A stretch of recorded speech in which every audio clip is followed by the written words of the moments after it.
friend.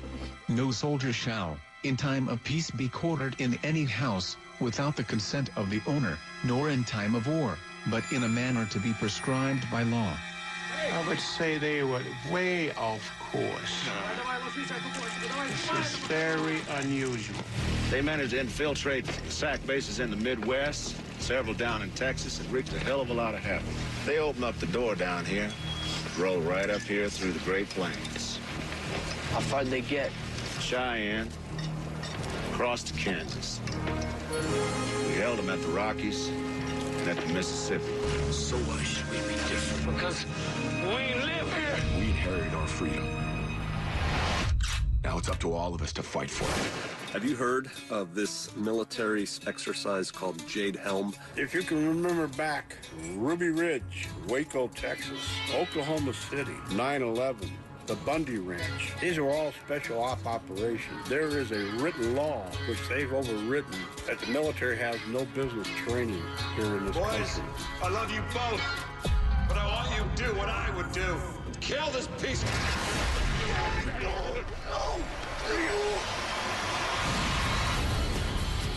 So if you guys want to play games with America, remember, some of us ain't playing, okay? You take your schneideo, take it the hell out of my country, keep it on your frickin' bases where it belongs, and quit thinking you're going to infiltrate this country. And we're going to stand by and let it happen. I'm sick of hearing this.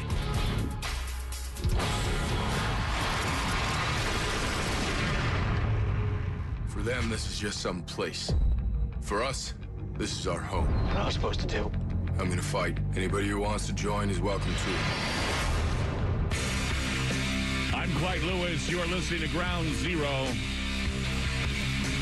Operation Jade Helm 2015, Southwest, Southeastern states. A number of them are jumping on board. Wonder why it went from like 8 to now 10 or 11 states that want to participate.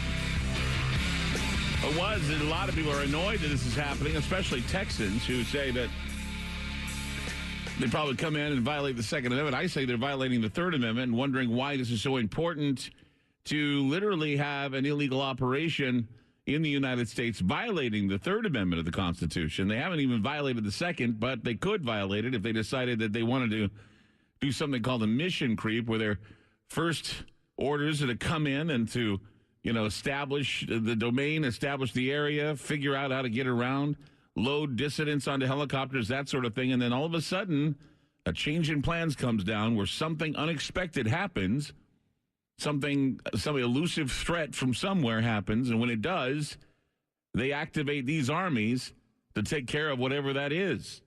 And that is what's frightening, because people are saying that this would mean the overturning of posse comitatus. Some people say that they're all for it. I say it's not good for the United States. It's not good for the Constitution. And we simply can't have the armies being police forces in these cities and in these states. 888-673-3700. That's 888-673-3700. Patrick in Wisconsin, you're on Ground Zero. Go ahead. Hey, Clyde. I love your show, and I appreciate you having me on. You bet. I just want to start off with I am just really getting pissed off when I hear American idiots that just want to throw our Constitution out the window for some safety they think they need. So all I got to say to these idiots, I say stand aside, don't get in the way. Let the true patriots take this country back. I'm sick and tired of these liberals that get on. We need this safety. We need the troops. You know what? We're doing just fine without troops in all over America. And yeah, I gotta say, I just want to say to the military who is going to do this drill, if this drill goes live, I want to say to any military, if you raise your rifle to any American citizen, you're a traitor, and it's treasonous, and I will not have a problem killing you. Ooh. I love this country. And I'm sick and tired of hearing that this country is going to be taken over by other troops or maybe by our own troops. I guarantee you there's enough people in this country that will not let this country die. And I'm one of them. I'm 46 years old, and I don't have a problem dying. Believe me. I felt this way when I was 20. I backed off a little bit in my 30s. But I'll tell you right now, I'm 46 years old. I do not have a problem dying. I want my kids to have a life. I'm really passionate. I love this country, and I am so pissed right now. I understand, Patrick. Excuse me. Your impassionate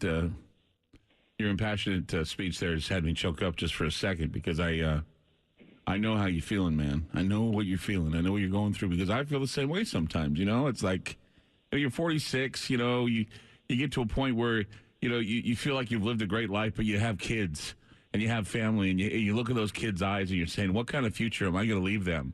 And you're hearing all of these people who don't care about kids' futures. All they care about is whether or not their skins are being saved and whether or not they're going to be happier with the military junta running their show. And you tell people, no, you don't want that. I've experienced it in Buenos Aires. People have experienced it in third world countries, and they've grown out of that nonsense. They don't have it anymore. Buenos Aires doesn't have the military running the show anymore. Chile doesn't have the military running the show anymore. We don't have that in these countries anymore because they've learned their lesson. But I guess America has to learn their lesson too. America has to figure out that they don't want certain things, and I hope that if it does happen, we'll be able to get rid of it. Because chances are, most people, when they get up, get it completely, they get so far over their heads, or they get it so far over their head, they can't get out of it. They can't fight their way out of it. And it takes a number of generations to realize that it's just not working and it's never going to work. But we're programming our young people to accept the dialogue for state socialism. They're accepting this dialogue for protection at all costs, whether it be a militarized police or a military that's going to overturn posse comitatus. And yes, Patrick, I understand what you're saying. And I would say this, yes, we need to understand that, yes, the militia is in the Constitution for a reason. Our guns are in the Constitution for a reason. The courts are in the Constitution for a reason. Jury by your peers is in the Constitution for a reason, because our founding fathers sought to it that we would have a free country, a fair country, and a country that passes justice under the law. And it seems to me that people have forgotten this because they are so afraid of them losing their lives. Look, if they're going to lose their lives in fear, then they deserve to die. Hear, hear. I love my country, but I'll tell you, Clyde, this is not my government. This government is so crooked and so deviant that if this drill goes live, I wouldn't have any. I would bet anything that this government would have something not good for us. Yeah, well. And I don't want to see it come. I have a bad feeling. For the last 5 years, I've had this feeling that it's coming, and I get this feeling in my gut it's getting closer. And all I got to say is to these people who want to throw our Constitution away, move to damn China or something, because you know what? There's a lot of people in this country that love this country. I love this country. And I'm telling you, I don't have a problem dying for it. I never was in the military. I wish I would have. But you know what? What? I'd rather die a patriot fighting for this country, keeping these idiots out of it. What went wrong, man? Guys to take us over. Patrick, what went wrong, man? What are we doing? I want to figure it out, too. I don't know what the hell's going on. And I just sit here and I'm listening to you, and I know it's passionate, and I know it's heartfelt, and you're making me choke up, too, because I don't know. Man, I want to know what to do. I tell people, what do they do? They think, oh, it's so over dramatic and so, but you know what? Damn it, this country's worth fighting for. I agree with you. It's worth it. But this government is worthless. They don't listen to us. Congress doesn't listen to us. Nobody's listening to us. No, they're just tearing the damn Constitution apart. I have 4 kids. My oldest is 26. Yeah. He's in the military in Kentucky. Yeah. And he's doing an awesome job. I'm very proud of him. He's been in the military for like 6 years now. Yeah. And he's doing an awesome job. My other kids are growing up out of the house, and I have an 11-year-old daughter left in the house. And I can never imagine her being in the arms of the enemy. Yeah, it's not going to happen. No. Well, Patrick, man, I tell you, thank you for your call. Thank you for your emotion and your passion. I'm giving you a big hug right here, dude, and I'm with you. I'm feeling it, and I feel you too, and I love you, man. So thanks for calling the show. Thanks, Clyde. Love you, man. You take care. Bye-bye. You too. Bye. Oh, man. It's just a lot to think about because, I mean, I don't know. Do people, is it silly to be this choked up about what you're losing? Is it really all that? Is it silly? No, it's not.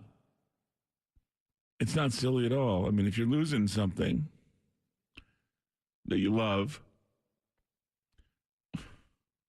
losing something you love is pretty difficult. And I don't think people understand how hard it will be for us to get out of it.